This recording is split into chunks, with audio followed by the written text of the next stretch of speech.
Hello दोस्तों, आप सभी का स्वागत है। आप लोग कैसे हैं? ज्योग्राफी बाई कैथल में आपका स्वागत है। तो आज हम लोग बीपीएससी देखेंगे 6 to 8 में ज्योग्राफी के पोर्शन जो क्लास 6 की बुक है उसके इम्पोर्टेंट क्वेश्चन। तो शुरुआत करते हैं पहले ही चैप्टर से, सौरमंडल में पृथ्वी। क्या कह रहा है? सूर्य से तीसरा सबसे नजदीक ग्रह कौन सा है? क्वेश्चन नंबर 1, सूर्य से तीसरा सबसे नजदीक ग्रह कौन सा है? शुक्र, पृथ्वी, मंगल या बुध? कौन सा हो जाएगा? ऑप्शन नंबर बी, पृथ्वी। क्वेश्चन नंबर देखते हैं 2, क्षुब्ध ग्रह किन कक्षाओं के बीच पाए जाते हैं? शनि एवं बृहस्पति, मंगल एवं बृहस्पति, पृथ्वी एवं मंगल, इनमें से कोई नहीं। इसमें ऑप्शन बी, मंगल एवं बृहस्पति।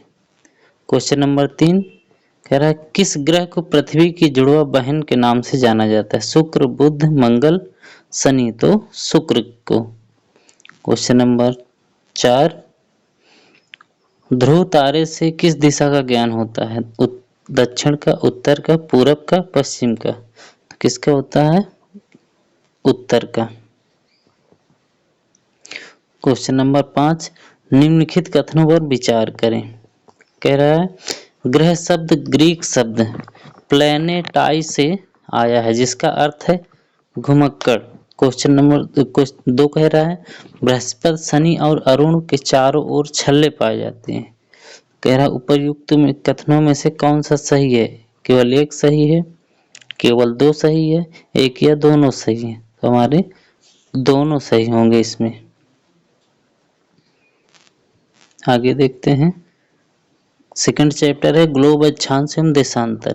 पहला क्वेश्चन, कर्क रेखा का अक्षांशीय मान क्या होता है? 23.5 डिग्री उत्तर, 23 डिग्री पूरब, 15 डिग्री दक्षिण या 31 डिग्री पूर्व? तो इसमें कौन सा हो जाएगा? 23.5 डिग्री उत्तर, पहला ही सही हो जाएगा। क्वेश्चन नंबर 2, भारत का मानक यमोत्तर है 82.5 डिग्री पूर्व, 68 डिग्री पूर्व, 97 डिग्री पूर्व, इनमें से कोई नहीं। तो कौन सा हो जाएगा? ऑप्शन ए 82.5 डिग्री पूर्व में। क्वेश्चन नंबर 3, कर्क वृत्त किस गोलार्ध में स्थित है? उत्तरी, पूर्वी, दक्षिणी या पश्चिमी? तो कर्क रेखा उत्तरी गोलार्ध में स्थित है। क्वेश्चन नंबर 4, विषुवत वृत्त से ध्रुवों तक स्थित समानांतर वृत्त को क्या कहते हैं?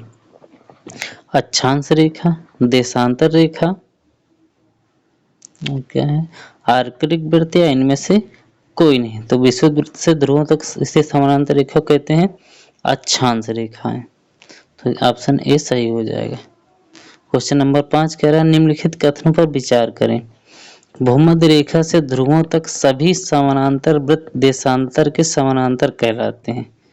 क्वेश्चन नंबर ऑप्शन 2 कह रहा है भूमध्य रेखा 0 डिग्री अक्षांश का प्रतिनिधित्व करती है।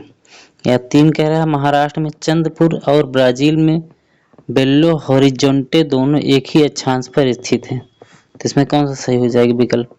1 और 3 सही, 1 और 2 सही या 2 और 3 सही? तो इसमें सही हो जाएगा ऑप्शन 3, 1 और 3 इसमें सही हो जाएंगे। इसमें जो 3 है 3 नहीं होगा, उपर्युक्त सभी हो जाएंगे।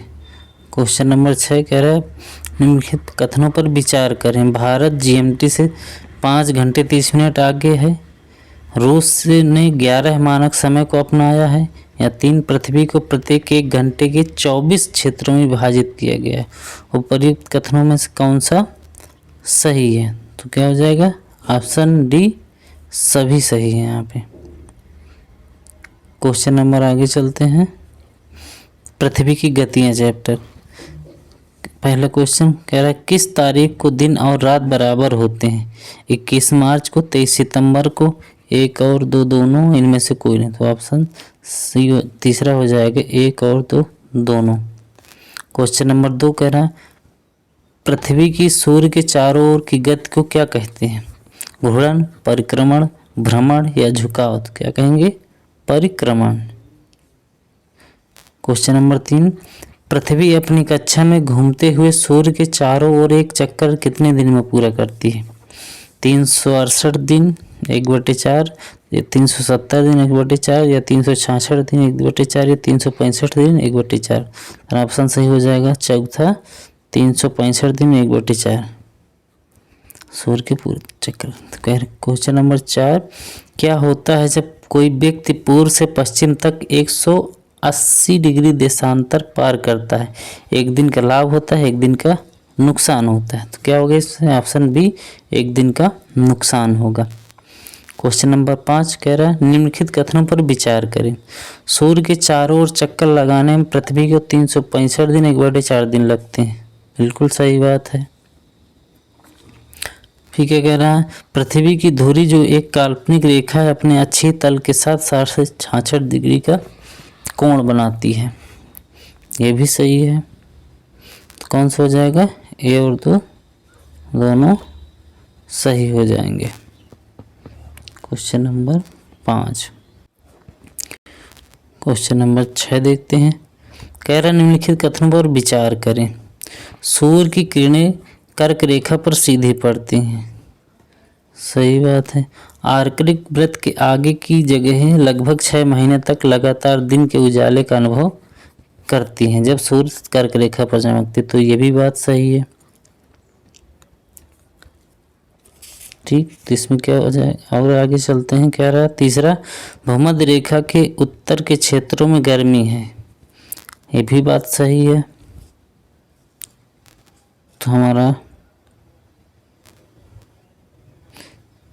इन जगहों पर सबसे लंबी रात और सबसे छोटा दिन 21 जून का होता है। तो ये बात सही नहीं है। तो कह रहा है उपरयुक्त में से कौन सा कथन उत्तरी गोलार्ध में 21 जून के संबंध में सच है? तो कौन सा हो जाएगा सच? 1 और 2 3 और सच होंगे। क्वेश्चन नंबर 7 कह रहा है पृथ्वी की स्थिति जिसे शीतकालीन संक्रांति कहा जाता है 21 मार्च को, 23 सितंबर को, 22 दिसंबर को, 21 जून को। क्या हो जाएगा? 22 दिसंबर को। आते हैं चैप्टर मानचित्र का है। क्वेश्चन नंबर पहला, चुंबकीय सुई की दिशा हमेशा किस दिशा में होती है? यानी कौन सा दिशा ज्ञात करती है? तो कौन सा दिशा ज्ञात करती है? उत्तर और दक्षिण। इसमें पहला ही ऑप्शन सही हो जाएगा और मिलाने की आवश्यकता नहीं। क्वेश्चन नंबर 2, एक छोटे क्षेत्र का बड़े पैमाने पर खींचा गया रेखा चित्र क्या कहलाता है? प्रतीक, रूढ़ प्रतीक, या खाका, या इनमें से कोई नहीं। तो क्या कहलाएगा? खाका। ऑप्शन 3। क्वेश्चन नंबर 4 कह रहा है इनमें से कोई नहीं है। अच्छा, वो 3 नंबर, निम्न में से क्या मानचित्र का घटक है? दिशा, दूरी, चिन्ह, उपयुक्त सभी। क्या हो जाएगा इसमें? उपयुक्त सभी। क्वेश्चन नंबर 4, मुख्य दिशाओं का पता लगाने के लिए क्या प्रयोग किया जाता है? वात सूचक, बैरोमीटर, पैमाना, या दिक् सूचक। तो हम मुख्य दिशा के लिए किसका प्रयोग करते हैं? दिक् सूचक, जो उत्तर दिशा का ज्ञात करता है। क्वेश्चन नंबर 5, वृक्षों के वितरण को दिखाने वाले मानचित्र को क्या कहते हैं? भौतिक मानचित्र, थीमेटिक मानचित्र, राजनीतिक मानचित्र, या डी इनमें से कोई नहीं। तो क्या हो जाएगा? ऑप्शन बी, थीमेटिक मानचित्र। क्वेश्चन नंबर 6, निम्नलिखित कथनों पर विचार करें। विशिष्ट सूचनाओं जैसे कि सड़क मानचित्र, वर्षा मानचित्र पर ध्यान केंद्रित करने वाले मानचित्रों को राजनीतिक मानचित्र कहा जाता है। तो ये गलत, ये नहीं होगा जहाँ तक है। कह रहा दूसरा, नक्शों को 3 घटक है, दूरी, दिशा और प्रतीक। ये तो पीछे पड़ के आए तो सही हो जाएगा। तो आपने यहाँ दिया है केवल 1 सही, केवल 2 सही। तो इसमें क्या हो जाएगा? केवल 2 सही है हमारा। क्वेश्चन नंबर 7, निम्नलिखित पर विचार करें। उत्तर पूर्व, दक्षिण पूर्व, उत्तर, दक्षिण। फिर कह रहा है उपर्युक्त कथनों में से कौन सा कार्डिनल पॉइंट है? 1 2 3 4, 1 4, या फिर 2 4। तो कौन सा हो जाएगा इसमें? ऑप्शन 2, 3 और 4 सही हो जाएगा। आगे देखते हैं। क्वेश्चन नंबर 8, निम्नलिखित कथनों पर विचार करें। माउंट यानी कि पर्वत का दर्शाने के लिए पीला प्रयोग रंग किया जाता है, या पठार को दर्शाने के लिए भूरा का है, या मैदान को दर्शाने के लिए हरा का। तो इसमें कह रहा है नीचे इनमें से सही सुमेल का चुनाव करें। तो ऑप्शन इसमें सी सही है, हरा जो है मैदान का प्रयोग किया जाता है इसके लिए। क्वेश्चन नंबर आगे दूसरा चैप्टर, पृथ्वी के प्रमुख परिमंडल। क्वेश्चन नंबर 1, पृथ्वी के किस ठोस भाग पर हम रहते हैं उसे क्या कहते हैं? वायुमंडल, जलमंडल, भूमंडल या समताप मंडल? तो क्या कहेंगे उसको? भूमंडल। क्वेश्चन नंबर 2, विश्व का दूसरा सबसे बड़ा महाद्वीप है? एशिया, उत्तरी अमेरिका, अफ्रीका, ऑस्ट्रेलिया? तो कौन सा हो जाएगा हमारा? अफ्रीका, जो कि विश्व का 20% है। एशिया हमारा कितना है? 29.8% के आसपास है। तीसरा क्वेश्चन देखते हैं, विश्व की पहली महिला कौन थी जिन्होंने एवरेस्ट पर कदम रखा? तो कौन थी? जोको ताबेई, बछेद्री पाल, नॉर्ग शेरपा, या इनमें से कोई नहीं? कौन सा आ जाएगा हमारा? पहला जोको ताबेई। क्वेश्चन नंबर 4, अटलांटिक महासागर अंग्रेजी भाषा के किस अक्षर के आकार का है? तो इसमें ऑप्शन हो जाएगा सी, एस अक्षर के आकार का है। क्वेश्चन नंबर 4 देखते हैं, माउंट एवरेस्ट समुद्र तल से कितना मीटर ऊंचाई पर है? 8,648, 9,642, 8,848, 8,762। तो हो जाएगा ऑप्शन सी 8,848। इसको नेपाल में सागर माथा कहते हैं। निम्नलिखित कथनों पर विचार करें। प्रशांत महासागर आकार में लगभग त्रिकोणीय है। 2 कह रहा है यह एशिया, ऑस्ट्रेलिया, उत्तर और दक्षिण अमेरिका से घिरा हुआ है। उपर्युक्त कथनों में से कौन सा सही होगा? क्वेश्चन नंबर 7 के लिए बताएं कौन सा सही होगा? तो इसमें दोनों ही सही होंगे।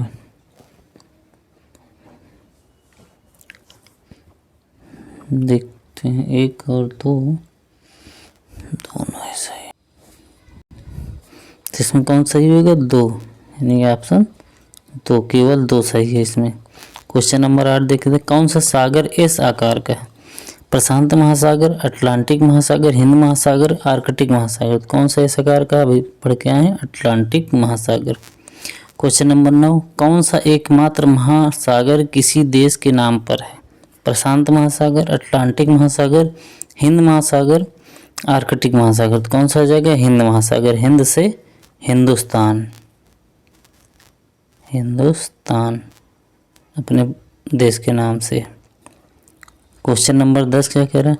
निम्नलिखित कथनों पर विचार करें। वायुमंडल लगभग 600 किलोमीटर की ऊंचाई तक फैला हुआ है। संरचना, तापमान और अन्य गुणों के आधार पर वायुमंडल को 5 परतों में विभाजित किया गया है। तो उपर्युक्त कथनों में से कौन सा सही? इसका जो होगा यहाँ पे ऑप्शन 1 है, यहाँ पे ऑप्शन 2 कर लीजिएगा क्वेश्चन नंबर 10 के लिए। तो इसमें कौन सा सही हो जाएगा? मात्र केवल दूसरा सही होगा। पहला क्योंकि 10,000 किलोमीटर तक ऊंचाई तक जाता है ना हमारा।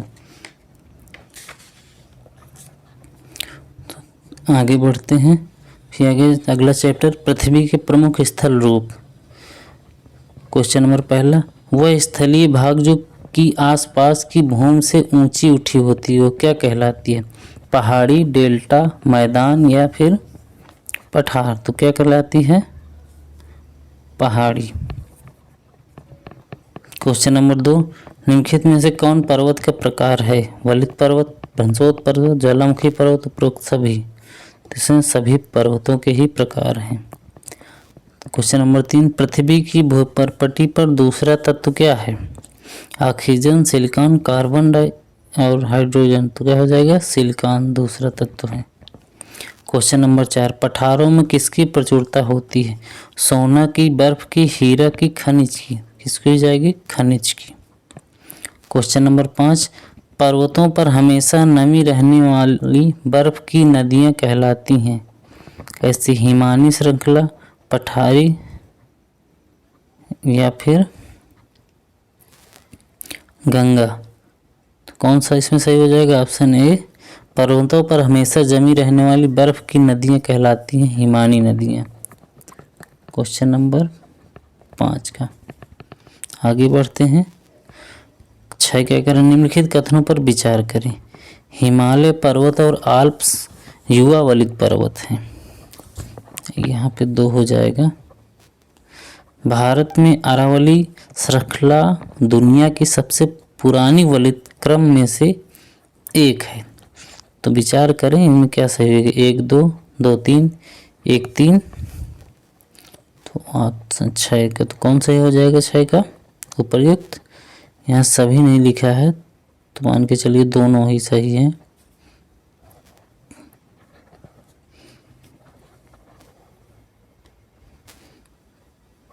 एक और ये दोनों सही है। अच्छा, ये क्वेश्चन और नीचे भी था तो सभी सही हैं यहाँ पे। ये भी उत्तरी अमेरिका में प्लेशियन और रूस में यूराल पर्वत बहुत पुराने वलित पर्वत हैं, तो ये भी सही है। तो तीनों ही सही हैं। कुछ सिस्टमेटिक ढंग से हो नहीं पाया था, पीडीएफ थोड़ा गड़बड़ा रही है। क्वेश्चन नंबर 7 देखते हैं। कह रहे अफ्रीका में माउंट किलिमंजारो, जापान में माउंट फुजियामा उदाहरण हैं। किसके हैं? ज्वालामुखी पर्वत के। Question number 8। दुनिया का सबसे ऊंचा पठार है। दक्कन का पठार, पूर्वी अफ्रीकी पठार, ऑस्ट्रेलिया का पठार, पश्चिमी पठार, तिब्बत का पठार। क्या हो जाएगा? तिब्बत का पठार। इसे अब आगे अगला आ गया हमारा देश भारत। Question number 1। भारत का क्षेत्रफल कितना वर्ग किलोमीटर है? 32.6 लाख, 32.8 या 32.4। तो कौन हो जाएगा? ऑप्शन 2 32.8 लाख। कौन सी जलसंधि भारत को श्रीलंका से अलग करती है?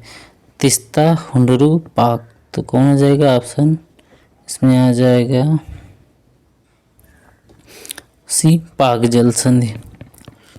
छोटे समुद्री जंतुओं के कंकाल को क्या कहा जाता है? पॉलिप या प्रवाल। तो क्या कहा जाएगा? पॉलिप और प्रवाल दोनों कहा जाएगा। क्वेश्चन नंबर 4 क्या कह रहा है?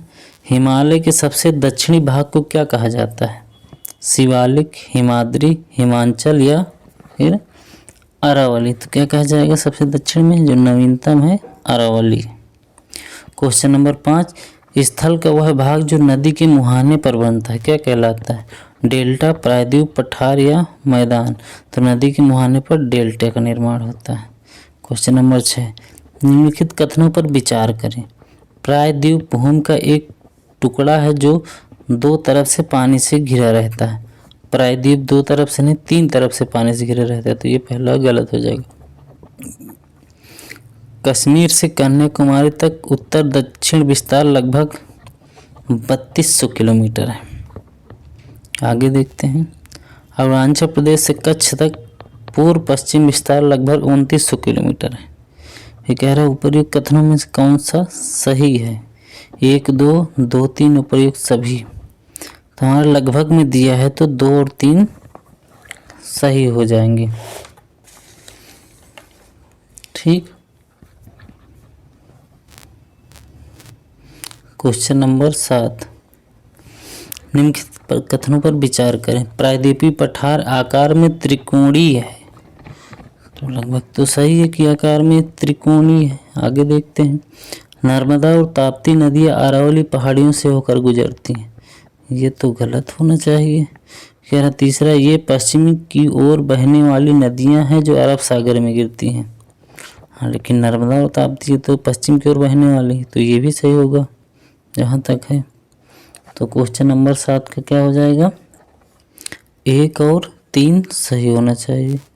तो 1 और 3 किस में है? ऑप्शन नंबर इसमें 1 और 3 सही है।